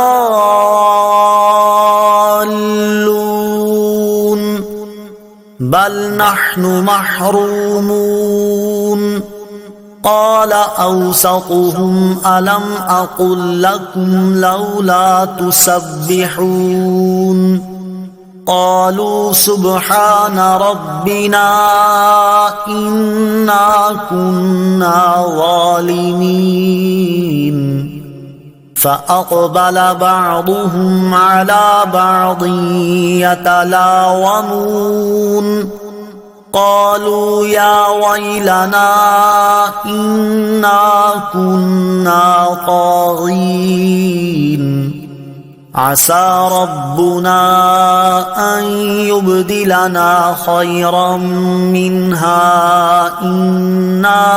إلى ربنا راغبون.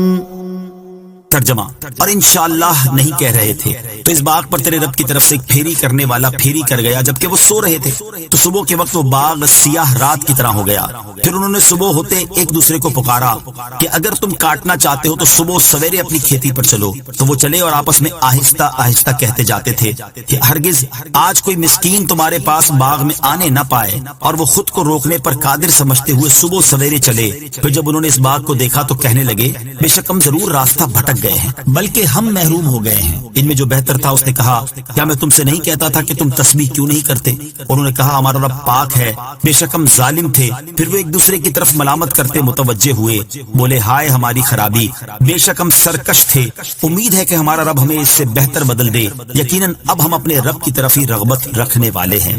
ولا یستثنون، اور انشاء اللہ نہیں کہہ رہے تھے. اس آیت اور اس کے بعد والی 14 آیات میں اس واقعے کا بقیہ حصہ بیان کیا گیا ہے. اس کا خلاصہ یہ ہے کہ انہوں نے صبح سویرے پھل توڑنے کی قسم کھائی اور انشاء اللہ کہنا بھول گئے. پھر یہ لوگ تو قسمیں کھا کر سو گئے اور اس باغ پر اللہ تعالیٰ کے حکم سے رات میں ایک آگ آئی جو اسے تباہ کر گئی، اور صبح کے وقت وہ باغ جل کر سیاہ رات کی طرح ہو گیا اور ان لوگوں کو اس کی کچھ خبر نہ ہوئی. یہ صبح سویرے اٹھے اور ایک دوسرے کو پکارا کہ اگر تم باغ کا پھل کاٹنا چاہتے ہو تو صبح منہ اندھیرے اپنی کھیتی پر چلو. چنانچہ وہ لوگ باغ کی طرف چلے اور اس دوران آپس میں آہستہ آہستہ کہتے جاتے تھے کہ ہرگز آج کوئی مسکین تمہارے باغ میں آنے نہ پائے. اور وہ اپنے آپ کو اس ارادے پر قادر سمجھتے ہوئے صبح سویرے چلے کہ کسی مسکین کو اندر نہ آنے دیں گے اور وہ تمام پھل اپنے قبضے میں لائیں گے. پھر جب باغ کے قریب پہنچے اور انہوں نے اس باغ کو دیکھا کہ وہ جل چکا ہے اور اس میں پھل کا نام و نشان نہیں تو کہنے لگے بے شک ہم کسی اور باغ پر پہنچ گئے ہیں کیونکہ ہمارا باغ تو بہت پھلدار ہے. پھر جب غور کیا اور اس کے در و دیوار کو دیکھا اور پہچان لیا کہ یہ اپنا ہی باغ ہے تو کہنے لگے ہم راستہ نہیں بھولے بلکہ حقدار مسکینوں کو روکنے کی نیت کر کے ہم خود اس کے پھل سے محروم ہو گئے ہیں. ان میں سے جو عقل مند تھا اس نے کہا کیا میں تم سے نہیں کہتا تھا کہ تم اللہ تعالیٰ کی تسبیح کیوں نہیں کرتے اور اس برے ارادے سے توبہ کیوں نہیں کرتے اور اللہ تعالیٰ کی نعمت کا شکر کیوں نہیں بجا لاتے؟ اس پر سب نے کہا ہمارا رب عز و جل پاک ہے، بے شک ہم ظالم تھے. اور اس وقت وہ ملامت کرتے ہوئے ایک دوسرے کی طرف متوجہ ہوئے اور آخر کار ان سب نے اعتراف کیا کہ ہم سے خطا ہوئی اور ہم حد سے تجاوز کر گئے. وہ کہنے لگے ہائے ہماری خرابی، بے شک ہم سرکش تھے کہ ہم نے اللہ تعالیٰ کی نعمت کا شکر نہ کیا اور اپنے باپ دادا کے نیک طریقے کو چھوڑ دیا. امید ہے کہ ہمارا رب عز و جل ہمیں اس سے بہتر بدل دے. اب ہم اپنے رب عز و جل کی طرف ہی رغبت رکھنے والے ہیں اور اس کے عفو و کرم کی امید رکھتے ہیں. ان لوگوں نے سچے دل سے اور اخلاص کے ساتھ توبہ کی تو اللہ تعالیٰ نے انہیں اس کے بدلے اس سے بہتر باغ عطا فرمایا. اس کا نام باغ حیوان تھا اور اس میں کثیر پیداوار ہوئی. كذلك العذاب ولعذاب الآخرة أكبر لو كانوا يعلمون. ترجمہ: سزا ایسی ہی ہوتی ہے اور بے شک آخرت کی سزا سب سے بڑی ہے. کیا ہی اچھا ہوتا اگر لوگ جانتے. کذالک العذاب، سزا ایسی ہی ہوتی ہے. اس آیت میں اللہ تعالیٰ نے کفار مکہ کو اپنے عذاب سے ڈراتے ہوئے فرمایا کہ اے کفار مکہ، جس طرح ہم نے باغ والوں کے ساتھ کیا اس طرح جو ہماری حدوں سے تجاوز کرے اور ہمارے حکم کی مخالفت کرے اس کے لیے بھی ہماری سزا ایسی ہی ہوتی ہے. لہٰذا ہوش میں آؤ اور اپنا انجام خود سوچ لو کہ یہ تو دنیا کی سزا ہے اور بے شک آخرت کی سزا سب سے بڑی ہے. کیا ہی اچھا ہوتا اگر لوگ آخرت کے عذاب کو جانتے اور اس سے بچنے کے لیے اللہ تعالیٰ اور اس کے رسول صلی اللہ تعالیٰ علیہ وآلہ وسلم کی فرما برداری کرتے ہیں. إن للمتقين عند ربهم جنات النعيم أفنجعل المسلمين كالمجرمين ما لكم كيف تحكمون. ترجمہ: بے شک ڈر والوں کے لیے ان کے رب کے پاس چین کے باغ ہیں، تو کیا ہم مسلمانوں کو مجرموں جیسا کر دیں؟ تمہیں کیا ہوا؟ کیسا حکم لگاتے ہو؟ ان للمتقین، بے شک ڈر والوں کے لیے. ارشاد فرمایا کہ کفر اور گناہوں سے بچنے والوں کے لیے آخرت میں ان کے رب عز و جل کے پاس ایسے باغ ہیں جن میں صرف نعمتیں ہی ہیں، اور وہ دنیا کی نعمتوں کی طرح بد مزہ اور زائل ہونے کے خوف سے پاک ہیں. افنجعل المسلمین کالمجرمین، تو کیا ہم مسلمانوں کو مجرموں جیسا کر دیں؟ شان نزول: جب اس سے پہلے والی آیت نازل ہوئی تو مشرکین نے مسلمانوں سے کہا کہ جس طرح ہمیں دنیا میں آسائش حاصل ہے، اس طرح اگر ہم مرنے کے بعد پھر اٹھائے بھی گئے تو آخرت میں بھی ہم تم سے اچھے رہیں گے اور ہمارا ہی درجہ بلند ہوگا. اس پر یہ آیات نازل ہوئی، اور اس آیت اور اس کے بعد والی آیت میں اللہ تعالیٰ نے ارشاد فرمایا: کیا ہم نجات حاصل ہونے اور درجات ملنے کے معاملے میں مسلمانوں کو کافروں جیسا کر دیں گے اور ان مخلص فرما برداروں کو ان سرکش باغیوں پر فضیلت نہ دیں گے؟ ہمارے بارے میں ایسا فاسد گمان رکھتے ہو؟ تمہیں کیا ہوا اور تم اپنی جہالت کی وجہ سے کیسا حکم لگا رہے ہو؟ تمہاری حالت سے تو ایسا لگ رہا ہے جیسے جزا کا معاملہ تمہارے سپرد ہے اور تم اس میں جو چاہے فیصلہ کرو. اس سے معلوم ہوا کہ کافر اور مسلمان برابر نہیں، بلکہ یہ دو الگ الگ قومیں ہیں. ام لکم کتاب فیہ تدرسون ان لکم فیہ لما تخیرون. ترجمہ: کیا تمہارے لیے کوئی کتاب ہے جس میں تم ایسی بات پڑھتے ہو کہ تمہارے لیے قیامت کے دن میں ضرور وہ سب کچھ ہے جو تم پسند کرو؟ ام لکم کتاب، کیا تمہارے لیے کوئی کتاب ہے؟ اس آیت اور اس کے بعد والی آیت کا خلاصہ یہ ہے کہ اے اللہ تعالیٰ کے انعامات میں مسلمانوں اور کافروں کو برابر سمجھنے والوں، کیا اللہ تعالیٰ کی طرف سے کوئی فرشتہ تمہارے پاس ایسی کتاب لے کر نازل ہوا ہے اس میں لکھا ہو کہ تمہارے لیے قیامت کے دن وہ سب کچھ ہے جو تم پسند کرو، اور اس میں سے پڑھ کر تم یہ بات کہتے ہو؟ ام لکم ایمان علینا بالغۃ الی یوم القیامۃ ان لکم لما تحکمون. ترجمہ: یہ تمہارے لیے ہم پر قیامت کے دن تک پہنچتی ہوئی کچھ قسمیں ہیں کہ ضرور تمہیں وہی کچھ ملے گا جو تم فیصلہ کرو گے. ام لکم ایمان علینا بالغۃ الی یوم القیامہ، یہ تمہارے لیے ہم پر قیامت کے دن تک پہنچی ہوئی کچھ قسمیں ہیں. ارشاد فرمایا کہ اے کافروں، کیا ہم تمہارے بارے میں ایسی قسمیں فرما چکے ہیں جو قیامت تک ہم پر لازم ہیں، اور ہم ان قسموں سے اس دن نکلیں گے جس دن ہم تمہارے لیے حکم کر دیں کہ آج تمہیں وہ سب کچھ ملے گا جو تم اپنے لیے اللہ تعالیٰ کے نزدیک خیر و کرامت کا دعویٰ کرتے ہو. سلہم ایہم بذالک زعیم ام لہم شرکاء فلیأتوا بشرکائہم ان کانوا صادقین.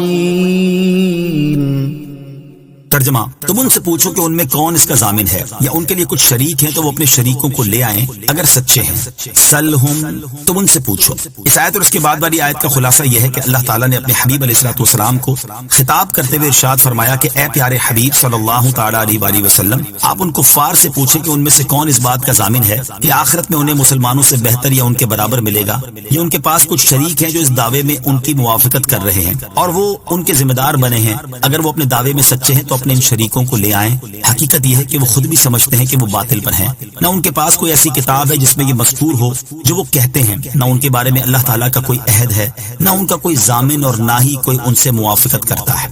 یوم یکشف عن ساق ویدعون الی السجود فلا یستطیعون خاشعة أبصارهم ترهقهم ذلة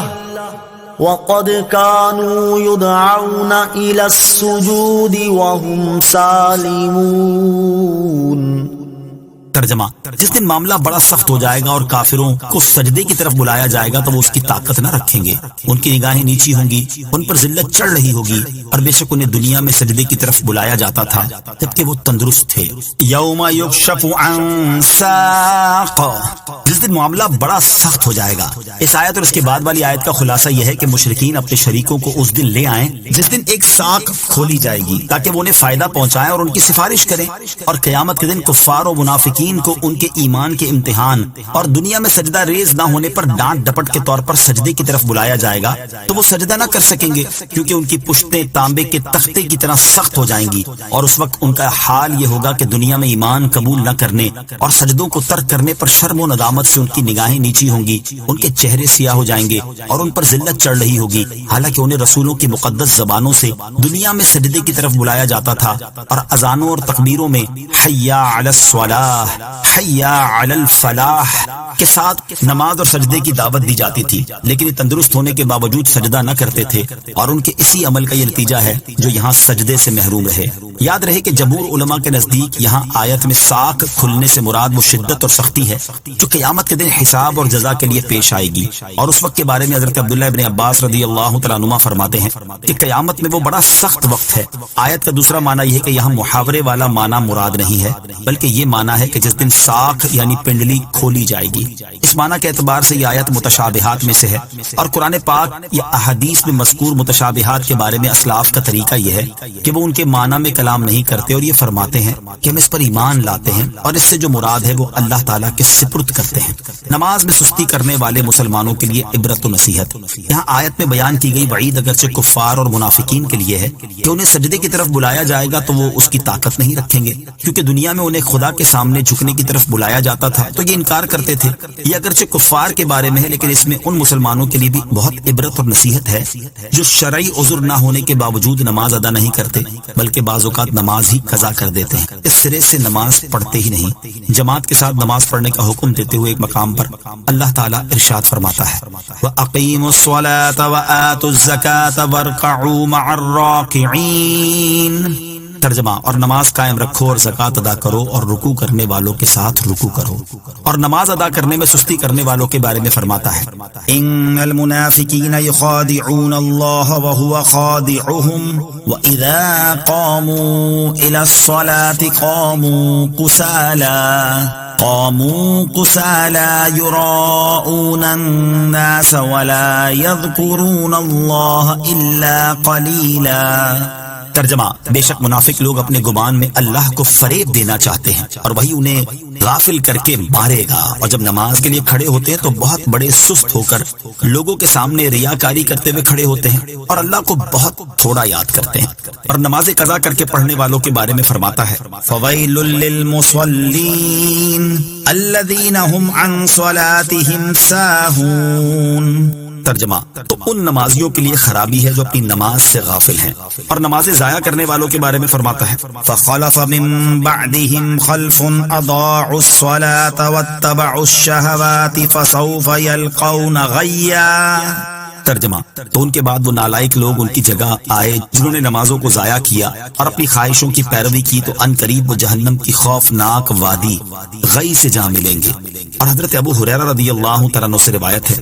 نبی اکرم صلی اللہ تعالیٰ علیہ وسلم نے ارشاد فرمایا منافقین پر سب سے زیادہ گراں نماز عشاء اور فجر ہے، اور اگر وہ جانتے کہ اس میں کیا ہے تو گھسٹتے ہوئے آتے، اور بے شک میں نے ارادہ کیا کہ نماز قائم کرنے کا حکم دوں، پھر کسی کو حکم فرماؤں کہ لوگوں کو نماز پڑھائے، اور میں اپنے ہمراہ کچھ لوگوں کو جن کے پاس لکڑیوں کے گٹھے ہوں ان کے پاس لے کر جاؤں جو نماز میں حاضر نہیں ہوتے، اور ان کے گھر ان پر آگ سے جلا دوں۔ اور حضرت عمر فاروق رضی اللہ تعالیٰ عنہ سے روایت ہے ایک شخص نے عرض کی یا رسول اللہ صلی اللہ تعالیٰ علیہ وسلم، اسلام میں سب سے زیادہ اللہ تعالیٰ کے نزدیک محبوب کیا چیز ہے؟ ارشاد فرمایا وقت میں نماز پڑھنا، اور جس نے نماز چھوڑی اس کا کوئی دین نہیں، نماز دین کا ستون ہے۔ اور حضرت ابو سعید رضی اللہ تعالیٰ عنہ سے روایت ہے رسول اللہ صلی اللہ تعالیٰ علیہ وسلم نے ارشاد فرمایا جس نے قصدن نماز چھوڑی تو اس کا نام جہنم کے اس دروازے پر پر لکھ دیا جاتا ہے جس سے وہ جہنم میں داخل ہوگا۔ اور حضرت انس رضی اللہ تعالی عنہ سے روایت ہے، حضور اقدس صلی اللہ تعالی علیہ وسلم نے ارشاد فرمایا، سب سے پہلے قیامت کے دن بندے سے نماز کا حساب لیا جائے گا، اگر یہ درست ہوئی تو باقی اعمال بھی ٹھیک رہیں گے، اور یہ بگڑی تو سبھی بگڑے۔ اللہ تعالی ہر مسلمان کو پابندی کے ساتھ اور صحیح طریقے سے باجماعت نماز ادا کرنے کی توفیق عطا فرمائے، اور نماز کی ادائیگی میں سستی اور کاہلی سے محفوظ فرمائے، آمین۔ فذرني ومن يكذب بهذا الحديث سنستدرجهم من حيث لا يعلمون۔ ترجمہ، تو جو اس بات کو جھٹلاتا ہے اسے مجھ پر چھوڑ دو، ان قریب ہم انہیں آہستہ آہستہ وہاں سے لے جائیں گے جہاں سے انہیں خبر بھی نہ ہوگی۔ فذرنی ومن یکذب بہذا الحدیث، تو جو اس بات کو جھٹلاتا ہے اسے مجھ پر چھوڑ دو۔ اس سے پہلی آیت میں اللہ تعالیٰ نے کفار کو قیامت کے دن کی ہولناکی کا خوف دلایا، اور اب انہیں ڈر سنانے میں اضافہ کرتے ہوئے اپنے عذاب سے ڈرایا، اور اپنے حبیب صلی اللہ تعالی علیہ وآلہ وسلم کو تسلی دیتے ہوئے ارشاد فرمایا کہ اے پیارے حبیب صلی اللہ تعالی علیہ وآلہ وسلم، جب آخرت میں کفار کا حال یہ ہوگا تو جو اس قرآن مجید کو جھٹلاتا ہے اس کے معاملے کو مجھ پر چھوڑ دیں، میں اسے سزا دوں گا، اور آپ اس کے معاملے میں اپنے دل کو رنجیدہ نہ کریں۔ قریب ہے کہ ہم کفار کو آہستہ آہستہ اپنے عذاب کی طرف وہاں سے لے جائیں گے جہاں سے انہیں خبر بھی نہ ہوگی کہ گناہوں اور نافرمانیوں کے باوجود انہیں صحت اور رزق سب کچھ ملتا رہے گا، اور وہ اللہ تعالیٰ کے رزق کو گناہوں میں زیادتی کا ذریعہ بنا لیں گے، اور ہم انہیں استغفار اور توبہ کرنا بھلا دیں گے۔ یوں رفتہ رفتہ عذاب ان کے قریب ہوتا جائے گا۔ نافرمانیوں کے باوجود نعمتیں ملنا اللہ تعالیٰ کی خفیہ تدبیر بھی ہو سکتی ہے۔ اس سے معلوم ہوا کہ نافرمانیوں کے باوجود دنیا کی نعمتیں ملتی رہنا، بلکہ ان میں مزید اضافہ ہونا اللہ تعالیٰ کے فضل کی بجائے اس کی کوئی خفیہ تدبیر بھی ہو سکتی ہے۔ ایک اور مقام پر اللہ تعالیٰ ارشاد فرماتا ہے، فَلَمَّا نَسُوا مَا ذُكِّرُوا بِهِ فَتَحْنَا عَلَيْهِمْ أَبْوَابَ كُلِّ شَيْءٍ حَتَّى إِذَا فَرِحُوا بِمَا أُوتُوا أَخَذْنَاهُمْ بَغْتَةً فَإِذَا هُمْ مُبْلِسُونَ۔ ترجمہ، پھر جب انہوں نے ان نصیحتوں کو بلا دیا جو انہیں کی گئی تھی تو ہم نے ان پر ہر چیز کے دروازے کھول دیے، یہاں تک کہ جب وہ اس پر خوش ہو گئے جو انہیں دی گئی تو ہم نے اچانک انہیں پکڑ لیا، بس اب وہ مایوس ہیں۔ اور حضرت عقبہ بن عامر رضی اللہ تعالی عنہ سے روایت ہے، حضور اقدس صلی اللہ تعالی علیہ وآلہ وسلم نے ارشاد فرمایا، جب تم یہ دیکھو کہ بندے کے گناہوں پر قائم ہونے کے باوجود اللہ تعالیٰ اسے اس کی پسند کی دنیاوی نعمتیں عطا کر رہا ہے تو جان لو کہ اس کے حق میں اللہ تعالیٰ کی طرف سے استدراج یعنی خفیہ تدبیر ہے۔ لہٰذا ہر مسلمان کو چاہیے کہ اسے جب بھی کوئی نعمت ملے تو اس پر اللہ تعالیٰ کا شکر ادا کرے، اور اگر اس سے کوئی گناہ سرزد ہو جائے تو توبہ و استغفار کرنے میں دیر نہ کرے۔ وَأُمْلِي لَهُمْ إِنَّ كَيْدِي مَتِينٌ۔ ترجمہ، اور میں انہیں ڈھیل دوں گا، بے شک میری خفیہ تدبیر بہت پکی ہے۔ وَأُمْلِي لَهُمْ، اور میں انہیں ڈھیل دوں گا۔ اس آیت کی تفسیر یہ ہے کہ میں ان کفار کو ان کی موت آنے تک ڈھیل دوں گا، اس لیے انہیں جلد سزا نہیں دوں گا، بے شک میرا عذاب بہت سخت ہے۔ دوسری تفسیر یہ ہے کہ میں ان کفار کو لمبی عمر عطا کر کے اور ان کی موت میں تاخیر کر کے انہیں ڈھیل دوں گا تاکہ وہ اور گناہ کر لیں، لیکن وہ لوگ سمجھ رہے ہوں گے کہ ان کی عمر لمبی ہونا ان کے حق میں بہتر ہے، بے شک میری خفیہ تدبیر بہت پکی ہے۔ کافروں کو لمبی عمر ملنے کی حقیقت اور مسلمانوں کے لیے نصیحت۔ کافروں کو لمبی عمر ملنے اور مہلت دیے جانے کے بارے میں ایک اور مقام پر اللہ تعالیٰ ارشاد فرماتا ہے، وَلَا يَحْسَبَنَّ الَّذِينَ كَفَرُوا أَنَّمَا نُمْلِي لَهُمْ خَيْرٌ لِأَنفُسِهِمْ إِنَّمَا نُمْلِي لَهُمْ لِيَزْدَادُوا إِثْمًا وَلَهُمْ عَذَابٌ مُهِينٌ۔ ترجمہ، اور کافر ہرگز یہ گمان نہ رکھیں کہ ہم انہیں جو مہلت دے رہے ہیں یہ ان کے لیے بہتر ہے، ہم تو صرف اس لیے انہیں مہلت دے رہے ہیں کہ ان کے گناہ اور زیادہ ہو جائیں اور ان کے لیے ذلت کا عذاب ہے۔ اور ارشاد فرماتا ہے، والذین کذبوا بآیاتنا سنستدرجهم من حیث لا يعلمون واملی لهم ان کیدی متین۔ ترجمہ، اور جنہوں نے ہماری آیتوں کو جھٹلایا تو ان قریب ہم انہیں آہستہ آہستہ عذاب کی طرف لے جائیں گے جہاں سے انہیں خبر بھی نہ ہوگی، اور میں انہیں ڈھیل دوں گا، بے شک میری خفیہ تدبیر بہت مضبوط ہے۔ اور ارشاد فرماتا ہے، قل هل ننبئکم بالاخسرین اعمالا الذین ضل سعیهم فی الحیاة الدنیا وهم یحسبون انہم یحسنون صنعا۔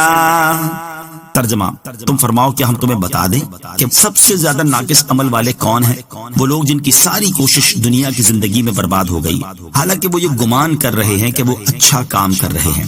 ان آیات کو سامنے رکھتے ہوئے ہر مسلمان کو چاہیے کہ وہ اللہ تعالیٰ کی خفیہ تدبیر سے ڈرتا رہے، گناہوں پر اللہ تعالیٰ کی گرفت، اپنے نیک اعمال ضائع ہو جانے اور برا خاتمہ ہونے پر خوف زدہ رہے۔ اللہ تعالیٰ اپنی خفیہ تدبیر سے متعلق ارشاد فرماتا ہے، أَفَأَمِنَ أَهْلُ الْقُرَىٰ أَن يَأْتِيَهُم بَأْسُنَا بَيَاتًا وَهُمْ نَائِمُونَ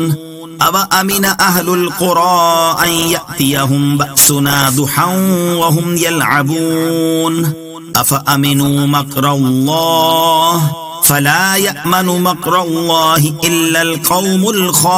الْخَاسِرُونَ۔ کیا بستیوں والے اس بات سے بے خوف ہو گئے کہ ان پر ہمارا عذاب رات کو آئے جب وہ سو رہے ہوں؟ یا بستیوں والے اس بات سے بے خوف ہے کہ ان پر ہمارا عذاب دن کے وقت آ جائے جب وہ کھیل میں پڑے ہوئے ہوں؟ کیا وہ اللہ کی خفیہ تدبیر سے بے خوف ہیں؟ تو اللہ کی خفیہ تدبیر سے صرف تباہ ہونے والے لوگ ہی بے خوف ہوتے ہیں۔ اور حضرت بلال بن سعید رحمۃ اللہ تعالی فرماتے ہیں، اے لوگو،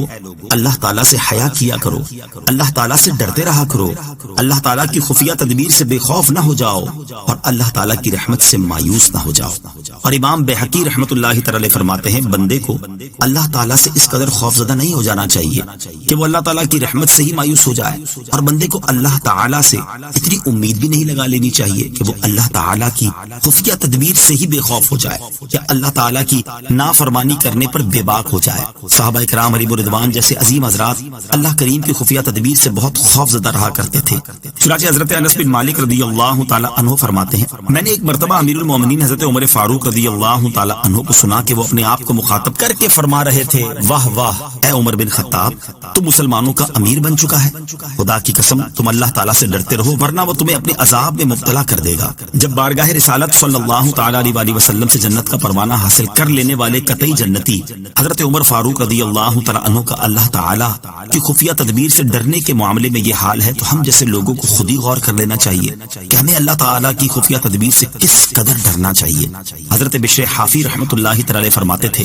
ہم نے لوگوں کو اس طرح پایا کہ ان کے اچھے اعمال پہاڑوں کی طرح ہیں، لیکن اس کے باوجود وہ دھوکے میں نہیں ہیں، اور تم لوگوں کے پاس کوئی عمل نہیں اور تم دھوکے میں مبتلا ہو۔ اللہ کی قسم ہماری باتیں زاہدوں کی باتیں جیسی ہیں اور ہمارے اعمال متکبرین اور منافقین کے اعمال جیسے ہیں۔ اللہ تعالی ہمیں اپنی خفیہ تدبیر سے ہر دم خوف زدہ رہنے کی توفیق عطا فرمائے، آمین۔ أَمْ تَسْأَلُهُمْ أَجْرًا فَهُمْ مِنْ مَغْرَمٍ مُثْقَلُونَ۔ ترجمہ، یا کیا تم ان سے اجرت مانگتے ہو کہ وہ تاوان کے بوجھ میں دبے ہوئے ہیں؟ ام تسألہم اجرا، یا کیا تم ان سے اجرت مانگتے ہو؟ ارشاد فرمایا کہ اے پیارے حبیب صلی اللہ تعالیٰ علیہ وسلم، کیا آپ رسالت کی تبلیغ پر ان سے کوئی اجرت مانگتے ہیں کہ انہیں اپنے مالوں سے وہ تاوان ادا کرنا بھاری پڑ رہا ہے اور وہ اسی تاوان کے بھاری بوجھ کے نیچے دبے ہونے کی وجہ سے ایمان نہیں لا رہے؟ اور جب ایسا بھی نہیں ہے تو پھر ایمان قبول کرنے سے اعراض کرنے کا ان کے پاس کیا عذر ہے؟ أَمْ عِندَهُمُ الْغَيْبُ فَهُمْ يَكْتُبُونَ۔ ترجمہ، یا ان کے پاس غیب کا علم ہے کہ وہ لکھ رہے ہیں؟ ام عندہم الغیب،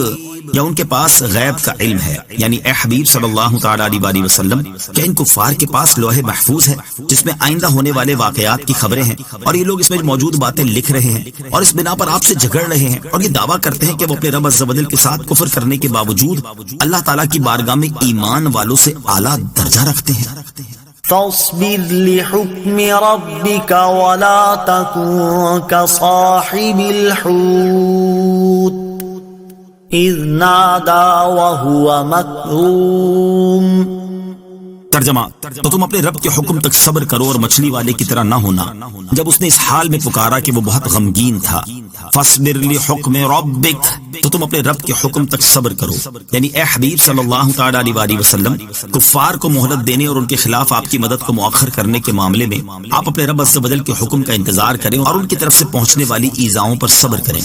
ولا تکن کصاحب الحوت، اور مچھلی والے کی طرح نہ ہونا۔ اس آیت اور اس کے بعد والی 2 آیات کے شان نزول کے بارے میں قول یہ ہے کہ جب احد کے میدان میں تاجدار رسالت صلی اللہ تعالی علیہ وسلم نے پیٹ پھیر کر بھاگنے والے مسلمانوں کے خلاف دعا کرنے کا ارادہ فرمایا تو یہ آیات نازل ہوئی، اور ایک قول یہ ہے کہ جب حضور اقدس صلی اللہ تعالی علیہ وسلم نے ثقیف والوں کے خلاف دعا کا ارادہ فرمایا تو یہ آیات نازل ہوئی، اور اللہ تعالی نے ارشاد فرمایا کہ اے حبیب صلی اللہ تعالی علیہ وسلم آپ اپنی قوم پر جلدی عذاب نازل کرنے کے معاملے میں مچھلی والے کی طرح نہ ہونا، تاکہ کہیں ان کی طرح آپ بھی آزمائش میں مبتلا نہ ہو جائیں۔ اور وہ وقت یاد کریں جب اس نے اس حال میں اپنے رب عز و جل کو پکارا کہ وہ مچھلی کے پیٹ میں بہت غمگین تھا۔ یاد رہے کہ یہاں مچھلی والے سے مراد حضرت یونس علیہ السلام ہیں۔ لولا أن تداركه نعمة من ربه لنبذ بالعراء وهو مذموم فاجتباه ربه فجعله من الصالحين۔ ترجمہ: اگر اس کے رب کی نعمت اسے نہ پا لیتی تو وہ ضرور چٹیل میدان میں پھینک دیا جاتا اور وہ ملامت کیا ہوا ہوتا، تو اسے اس کے رب نے چن لیا اور اپنے قرب خاص کے حقداروں میں کر لیا۔ لولا ان تدارکہ نعمت من ربہ، اگر اس کے رب کی نعمت اسے نہ پا لیتی۔ اس آیت کی تفسیر یہ ہے کہ اگر حضرت یونس علیہ السلام کے رب عز و جل کی رحمت ان کی دستگیری نہ کرتی اور اللہ تعالیٰ ان کے عذر اور دعا کو قبول فرما کر ان پر انعام نہ فرماتا تو وہ ضرور ملامت کیے ہوئے مچھلی کے پیٹ سے چٹیل میدان میں پھینک دیے جاتے، لیکن ایسا نہیں ہوا، بلکہ اللہ تعالیٰ نے ان پر رحمت فرمائی اور وہ بغیر ملامت کیے ہوئے مچھلی کے پیٹ سے باہر تشریف لائے۔ دوسری تفسیر یہ ہے کہ اگر حضرت یونس علیہ السلام کے رب عز و جل کی رحمت ان کی دستگیری نہ فرماتی تو وہ قیامت تک مچھلی کے پیٹ میں ہی رہتے، پھر وہ ضرور ملامت کیے ہوئے میدان حشر میں پھینک دیے جاتے۔ فاجتباہ ربہ، تو اسے اس کے رب نے چن لیا، یعنی حضرت یونس علیہ السلام کے دعا کرنے اور اپنا عذر پیش کرنے کی وجہ سے اللہ تعالیٰ نے انہیں چن لیا اور ان کی نیکی کی صفات کو مزید ترقی دی اور انہیں ہر ایسا کام کرنے سے محفوظ کر دیا جسے چھوڑ دینا بہتر ہو۔ وَإِن يَكَادُ الَّذِينَ كَفَرُوا لَيُزْلِقُونَكَ بِأَبْصَارِهِمْ لَمَّا سَمِعُوا الذِّكْرَ وَيَقُولُونَ إِنَّهُ لَمَجْنُونٌ وَمَا هُوَ إِلَّا ذِكْرٌ لِّلْعَالَمِينَ۔ ترجمہ: اور بے شک کافر جب قرآن سنتے ہیں تو ایسے معلوم ہوتا ہے کہ گویا اپنی آنکھوں سے نظر لگا کر تمہیں ضرور گرا دیں گے، اور وہ کہتے ہیں کہ ضرور عقل سے دور ہیں، حالانکہ وہ تو تمام جہانوں کے لیے نصیحت ہی ہیں۔ وَإِن يَكَادُ الَّذِينَ كَفَرُوا، اور بے شک ضرور کافر تو ایسے معلوم ہوتے ہیں۔ اس آیت اور اس کے بعد والی آیت کا خلاصہ یہ ہے کہ اے حبیب صلی اللہ تعالی علیہ وآلہ وسلم، کافر جب قرآن سنتے ہیں اور بغض و عداوت کی نگاہوں سے آپ کو گھور گھور کر دیکھتے ہیں تو ایسے معلوم ہوتا ہے کہ گویا اپنی آنکھوں کے ساتھ نظر لگا کر تمہیں اپنی جگہ سے گرا دیں گے، اور جب آپ کو قرآن کریم پڑھتے دیکھتے ہیں تو حسد و اناد اور لوگوں کو نفرت دلانے کے لیے آپ کی شان میں کہتے ہیں یہ ضرور عقل سے دور ہے، حالانکہ جس قرآن کی وجہ سے وہ لوگ رسول کریم علیہ السلام کی طرف جنون کی نسبت کر رہے ہیں وہ تو جنوں کے لیے بھی اور انسانوں کے لیے بھی نصیحت ہی ہے، لہٰذا وہ شخصیت مجنون کس طرح ہو سکتی ہے جو قرآن جیسی کتاب لے کر آئی ہو۔ شان نزول منقول ہے کہ عرب میں بعض لوگ نظر لگانے میں شہرائے آفاق تھے اور ان کی حالت تھی کہ دعویٰ کر کے نظر لگاتے تھے، اور جس چیز کو انہوں نے نقصان پہنچانے کے ارادے سے دیکھا تو وہ دیکھتے ہی ہلاک ہو گئی۔ ایسے بہت سے واقعات ان کے تجربے میں آ چکے تھے، اس لیے کفار نے ان سے کہا کہ رسول کریم علیہ السلام کو نظر لگائیں، تو ان لوگوں نے حضور پرنور علیہ السلام کو بڑی تیز نگاہوں سے دیکھا اور کہا کہ ہم نے اب تک نہ ایسا آدمی دیکھا اور نہ ایسی دلیلیں دیکھی۔ ان لوگوں کا کسی چیز کو دیکھ کر حیرت کرنا ہی ستم ہوتا تھا، لیکن ان کی یہ تمام جد و جہد ان کی طرف سے دن رات کی جانے والی دیگر سازشوں اور فریب کاریوں کی طرف بیکار گئی، اور اللہ تعالیٰ نے اپنے حبیب علیہ السلام کو ان کے شر سے محفوظ رکھا اور یہ آیت نازل ہوئی۔ نظر کی حقیقت اور نظر بد کا علاج، اس سے معلوم ہوا کہ نظر واقعی لگ جاتی ہے۔ احادیث میں بھی اس چیز کو بیان کیا گیا ہے، چنانچہ حضرت ابو ہریرہ رضی اللہ تعالی عنہ سے روایت ہے، نبی اکرم صلی اللہ تعالی علیہ وسلم نے ارشاد فرمایا نظر کا لگ جانا درست ہے، اور حضرت عبداللہ ابن عباس رضی اللہ تعالی عنہما سے روایت ہے، نبی کریم علیہ السلام نے ارشاد فرمایا نظر حق ہے، اور اگر کوئی چیز تقدیر سے سبقت لے جاتی تو وہ نظر ہوتی، اور جب تم سے آزاد ہونے کا کہا جائے تو دھو دو۔ اور حضرت جابر رضی اللہ تعالیٰ عنہ سے روایت ہے، رسول اللہ صلی اللہ تعالی علیہ وسلم نے ارشاد فرمایا بے شک نظر کا اثر یہاں تک ہو جاتا ہے کہ وہ آدمی کو قبر میں داخل کر دیتی ہے اور اونٹ کو ہنڈیا میں ڈال دیتی ہے۔ زیر تفسیر آیت نظر بد کے علاج کے لیے اکسیر ہے۔ چنانچہ حضرت حسن رضی اللہ تعالیٰ عنہ فرماتے ہیں کہ جس کو نظر لگے اس پر یہ آیت پڑھ کر دم کر دی جائے، وما هو الا ذکر للعالمین، حالانکہ وہ تو تمام جہانوں کے لیے نصیحت ہی ہیں۔ اس آیت کا ایک معنی اوپر بیان ہوا کہ قرآن مجید جنوں اور انسانوں سبھی کے لیے نصیحت ہے، اور بعض مفسرین نے فرمایا کہ یہاں ہوا ضمیر کا مصداق رسول اللہ صلی اللہ تعالیٰ علیہ وسلم ہے، اور ذکر فضل و شرف کے معنی میں ہے۔ اس صورت میں اس آیت کا معنی یہ ہے کہ سید المرسلین صلی اللہ تعالیٰ علیہ وسلم تمام جہانوں کے لیے شرف ہیں، تو ان کی طرف جنون کی نسبت کس طرح